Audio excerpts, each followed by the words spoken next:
आज के लेक्चर में हम लोग बात करेंगे बर्च रिडक्शन पे। एक वेरी इंपॉर्टेंट रिएक्शन है नीट एग्जाम के लिए।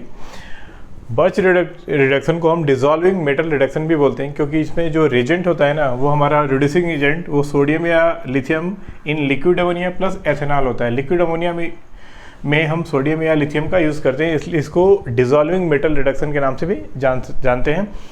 अब बात करेंगे कि बर्च रिडक्शन में होता क्या है।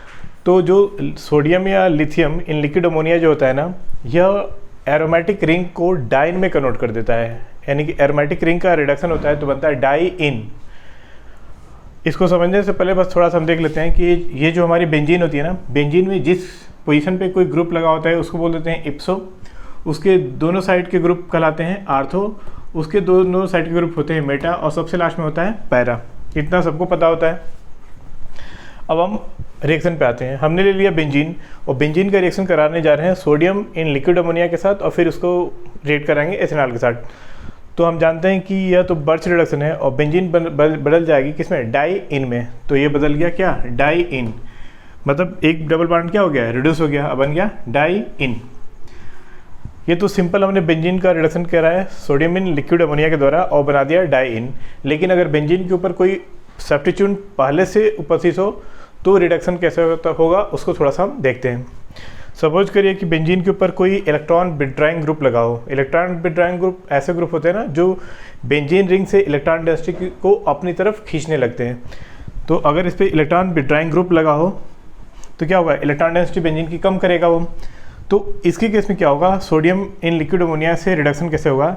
तो बस आपको याद रखना है कि अगर बेंजीन रिंग के ऊपर कोई इलेक्ट्रॉन विड्रॉइंग ग्रुप लगा हो तो जो प्रोडक्ट बनेगा वो एप्सो पैरा रिडक्शन वाला प्रोडक्ट बनेगा। एप्सो पैरा रिडक्शन वाला प्रोडक्ट बनेगा, यानी कि रिडक्शन किस पोजीशन पे हुआ रहेगा, एप्सो और पैरा पे। तो देखते हैं, ये हमारा लगा दिया हमने कोई इलेक्ट्रॉन विड्रॉइंग ग्रुप, उसका रिएक्शन कराने जा रहे हैं सोडियम इन लिक्विड अमोनिया के द्वारा। तो रिडक्शन होगा कहाँ पे, ये प्रोडक्ट डाई इन बन गया। और डाइन और रिडक्शन कहाँ हुआ है, एक तो दिख रहा है हमें इप्सो पे और एक पैरा पे रिडक्शन दिख रहा है। तो हम ये याद रखेंगे कि अगर बर्च रिडक्शन हो, यानी कि कोई एरोमेटिक कंपाउंड हो और उसका reaction sodium in liquid ammonia से कराएं और उस पर ऑलरेडी कोई इलेक्ट्रॉन विड्रॉइंग ग्रुप प्रेजेंट हो, तो हमेशा रिडक्शन होगा इप्सो पैरा पोजीशन पे, जैसा कि यहाँ पे दिख रहा है। इलेक्ट्रॉन विड्रॉइंग ग्रुप के कुछ एग्जांपल जैसे हो सकता है आपका CF3 हो गया, COOH हो गया, CN हो गया, CHO हो गया, NO2 हो गया। ये सब क्या होते हैं, इलेक्ट्रॉन विड्रॉइंग ग्रुप है। अब हम देखते हैं, अगर एरोमेटिक रिंग यानी कि बेंजीन रिंग के ऊपर अगर कोई electron donating group already present है तो क्या होगा। तो ये हमने बेंजीन रिंग के ऊपर लगा दिया इलेक्ट्रॉन डोनेटिंग ग्रुप। जब इलेक्ट्रॉन डोनेटिंग ग्रुप लगा हो और उसका reaction sodium in liquid ammonia से कराएंगे तो जो प्रोडक्ट बनता है ना, वो इस बार इप्सो पैरा ना बन करके आर्थो मेटा प्रोडक्ट बनता है। यानी कि जब इलेक्ट्रॉन डोनेटिंग ग्रुप जब बेंजीन रिंग के ऊपर लगे होते हैं तो प्रोडक्ट बनता है क्या, आर्थो मेटा। यानी कि रिडक्शन किस पोजीशन पे होगा, आर्थो और मेटा पे। तो देखो यहाँ डबल बॉन्ड लगा है, रिडक्शन कहाँ हुआ है, एक तो ये आर्थो पे हुआ है और एक रिडक्शन कहाँ दिख रहा है हमें, मेटा पे। तो और डोनेटिक ग्रुप के एग्जांपल हम जानते हैं क्या होगा, OCH3 हो गया, OH हो गया, NH2 हो गया। ये सब ग्रुप का कैसे ग्रुप है, इलेक्ट्रॉन डोनेटिंग ग्रुप है। तो हमने बस दो ही चीज़ सीखा कि अगर एरोमेटिक रिंग होगा, एरोमेटिक रिंग यानी कि बेंजीन का रिएक्शन हम सोडियम इन लिक्विड अमोनिया से कराएंगे तो उसको एरोमेटिक रिंग किस में बदल जाएगी, डाई इन में। लेकिन अगर रिंग के ऊपर कोई सब्स्टिट्यूएंट उपस्थित है तो रिडक्शन डिफरेंट कंडीशन में होगा। अगर रिंग के ऊपर कोई इलेक्ट्रॉन विड्रॉइंग ग्रुप लगा है तो रिडक्शन होगा इप्सो पैरा पोजीशन पे। अगर रिंग के ऊपर कोई इलेक्ट्रॉन डोनेटिंग ग्रुप लगा है तो रिडक्शन होगा आर्थो मेटा पोजीशन पे। अब इसको कुछ हम एग्जांपल के थ्रू देखेंगे। अब हम कुछ प्रॉब्लम देखते हैं बर्च रिडक्शन के। सबसे पहले हमारा प्रॉब्लम है बेंजीन के ऊपर लगा दिया CHO यानी कि बेंजाल्डिहाइड है, उसका रिएक्शन कराना है सोडियम लिक्विड अमोनिया और एथेनॉल के साथ। हम जानते हैं कि CHO क्या है, एक इलेक्ट्रॉन विड्रॉइंग ग्रुप है। CHO क्या है, विड्रॉइंग ग्रुप। कैसे पहचानेंगे कि जो ग्रुप रिंग से लगा होता है ना, अगर उस ग्रुप के पास कोई लोन पेयर नहीं है तो विड्रॉइंग ग्रुप होगा। जो ग्रुप बेंजीन रिंग से लगा है ना, जो एटम बेंजीन रिंग से डायरेक्ट अटैच है, अगर उसके पास लोन पेयर नहीं है तो वो क्या होगा, विड्रॉइंग ग्रुप। अगर उसके पास लोन है तो लोन पेयर है तो डोनेटिंग ग्रुप हो जाता है। तो ये विड्रॉइंग ग्रुप है। और हम जानते हैं कि जब बेंजीन के ऊपर विड्रॉइंग ग्रुप लगा होता है ना तो प्रोडक्ट बनता है क्या, इप्सो पैरा। तो इसका प्रोडक्ट बन जाएगा क्या, इप्सो और पैरा बना देना है। तो हम ये रिंग हम क्या करेंगे, डाइन तो बनाएंगे लेकिन किस पोजीशन में बनाएंगे, इप्सो और पैरा। तो CHO आपका लगा रहेगा और देखो रिडक्शन हो गया, एक यहाँ और एक यहाँ। यानी कि इप्सो पोजीशन पे रिडक्शन हो गया और पैरा पे रिडक्शन हो गया, तो इप्सो पैरा प्रोडक्ट बन गया। दूसरा एग्जांपल है हमारा ये COOH। ये भी तो बेंजोइक एसिड है और ये भी तो क्या है, COOH एक इलेक्ट्रॉन विड्रॉइंग ग्रुप है, तो इसमें भी प्रोडक्ट क्या बनेगा, इप्सो पैरा ही बनेगा। तो लो इसका भी प्रोडक्ट बना देते हैं। ये हमारा रिंग हो गया और यहाँ पे लगा दिया हमने क्या, COOH, और रिडक्शन कहाँ होगा, इप्सो पैरा पे। तो देखो ये इप्सो पे रिडक्शन हो गया और ये पैरा पे रिडक्शन हो गया। तीसरी प्रॉब्लम है CN भी क्या है, इलेक्ट्रॉन विड्रॉइंग ग्रुप, क्योंकि इस कार्बन के पास लोन पेयर तो है नहीं, तो इसमें भी प्रोडक्ट क्या बनेगा, इप्सो पैरा ही बनेगा। तो लो एक और इप्सो पैरा प्रोडक्ट हम बना देते रहे। ये हो गया हमारा बेंजीन और यहाँ पे लगा दिया हमने CN।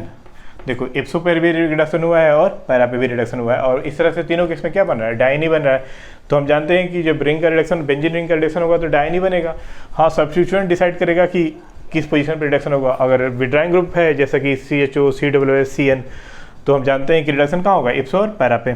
चौथा केस देखते हैं, OCH3 लगा है, ऑक्सीजन के ऊपर तो लोन पेयर है, लोन पेयर होने की वजह से ये इलेक्ट्रॉन डोनेटिंग ग्रुप होगा। इस केस में प्रोडक्ट इप्सो पैरा न बन करके क्या बनेगा, आर्थो मेटा। तो इसमें ध्यान देना है क्योंकि यहाँ पे क्या लगा है, विड्रॉइंग ग्रुप है। OCH3 विड्रॉइंग ग्रुप क्यों है, क्योंकि ऑक्सीजन के ऊपर लोन पेयर है, वो लोन पेयर बेंजीन में डोनेट करेगा, इसलिए क्या ग्रुप कहलाएगा, डोनेटिंग ग्रुप। तो इसका प्रोडक्ट हम बनाते हैं। ये हमारा रिंग हो गया, यहाँ पे हमने लगा दिया OCH3। अब इस तरह से हमें डाइन बनाना है कि प्रोडक्ट रिडक्शन कहाँ दिखे, आर्थो और मेटा पे, यानी कि इस पोजीशन पे और इस पोजीशन पे रिडक्शन दिखना चाहिए। तो हम बांड ऐसे लगा दे रहे हैं, देखो डाइन भी बन गया और यहाँ पे रिडक्शन, ये आर्थो पोजीशन पे रिडक्शन हो गया और ये मेटा पे रिडक्शन हो गया। तो हम जानते हैं ना कि जब बेंजीन के ऊपर डोनेटिंग ग्रुप लगाओ तो जो प्रोडक्ट बनता है कैसा बनता है, आर्थो मेटा। आर्थो मेटा मतलब आर्थो और मेटा पोजीशन पर रिडक्शन होगा। एक और देखते हैं, ये फिनाल है, बेंजीन के ऊपर OH मतलब क्या, फिनाल। फिनाल का reaction sodium in liquid ammonia और इथेनॉल से करना है। OH क्या है, इलेक्ट्रॉन डोनेटिंग ग्रुप है क्योंकि ऑक्सीजन के ऊपर लोन पेयर है, और डोनेटिंग ग्रुप के केस में प्रोडक्ट क्या बनता है, ortho Meta. Ortho Meta reduction होगा।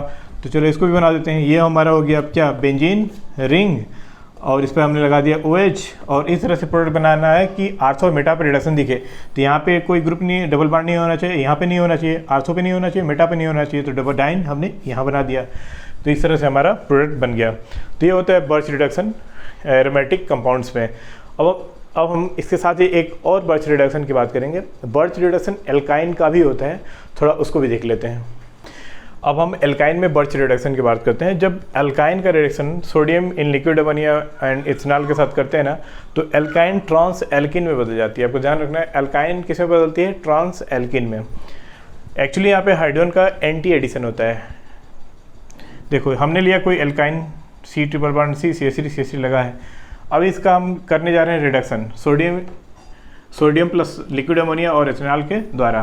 तो हमें पता है कि एक बॉन्ड ब्रेक होगा, दोनों साइड में हाइड्रोजन आएंगे, लेकिन इस बार हाइड्रोजन एक इस साइड में आएगा तो एक इस साइड से आएगा, यानी कि अपोजिट साइड में हाइड्रोजन जुटेंगे। तो ये बन गया क्या, CH3 तो है ये, एक हाइड्रोजन इधर जुट गया, एक हाइड्रोजन इधर।